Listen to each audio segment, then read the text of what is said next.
Well, hey, this is Reverend Sean over at the Center Path, and I'm going to go over this part right here, which I say is the best way to start in Buddhism. So the best way to start Buddhism for yourself. Now, notice there's an asterisk right there. That's because it was my way to start. There's many ways, which I went over already, but I'm going to give you one really easy way to start. Number one, go online. 2, you're going to look for Buddhist centers, Buddhist classes, or Buddhist temples near me.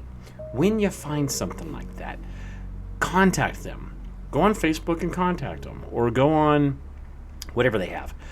Email them. Now, many times it's going to take a while because they're notoriously terrible at responding to messages. This is just a normal thing. These are people that don't have a lot of acumen in technology because they're doing other work. They've got other things to do. They're practicing. They're doing pujas and ceremonies. So let's say you're interested and you're in an area where you have some cultural groups, like maybe there's Vietnamese or Thai or Korean or Japanese or Chinese or what have you, Nepali or Tibetan or whatever. So look up those and see if you can find out when they have what's called a puja or a ceremony. The beginning of the year is a good time because there's the Lunar New Year. Middle of the year is a good time because there's usually Vesak, which is a big holiday. And you can usually kind of show up at these things and not feel completely out of place. I started by reading. And this is the way I would suggest. Start reading some books. What the Buddha taught, teachings of the Buddha, stuff like that. And find some easy stuff to read. I'll bring some books and I'll show you on those.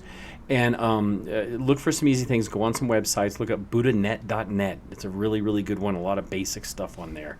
And start looking for yourself and get used to some of the terminology. And when you go, watch. When in Rome, do as the Romans do. When at a temple, do as they do. Watch what they do. They'll take their shoes off at certain times. There'll be bows at certain times. Certain things happen. Watch. Be conscientious. They're going to know they don't recognize you. They're going to see that you're not the usual guy that's around there. And eventually they'll say, well, come on in. They'll invite you in. I mean, really, almost every Buddhist place I've ever been has been quite accommodating. And sometimes you end up with a good lunch. So I would go ahead and start where you are. Start right now.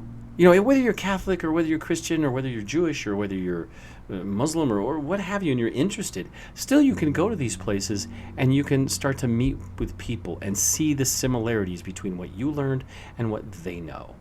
And that's one of the things that we can do to bridge that gap. That gap and to close that space between us.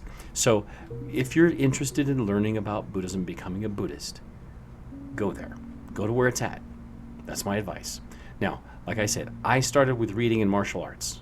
I've talked about that before. Reading and martial arts was the way I really got into it, and that helped me be more comfortable with it. And then I ended up at a meditation retreat. Also look for meditation retreats. Those are good too.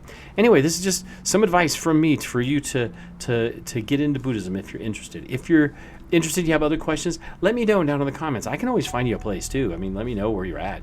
I can usually point you in the right direction or point you away from those that are sketchy, because there are sketchy ones out there. Talk to you later. This is Reverend Sean over at the Center Path. Don't forget to subscribe, which I'm going to put, I think, right there. And then I'll put another video like right here. Okay? Talk to you later. Bye.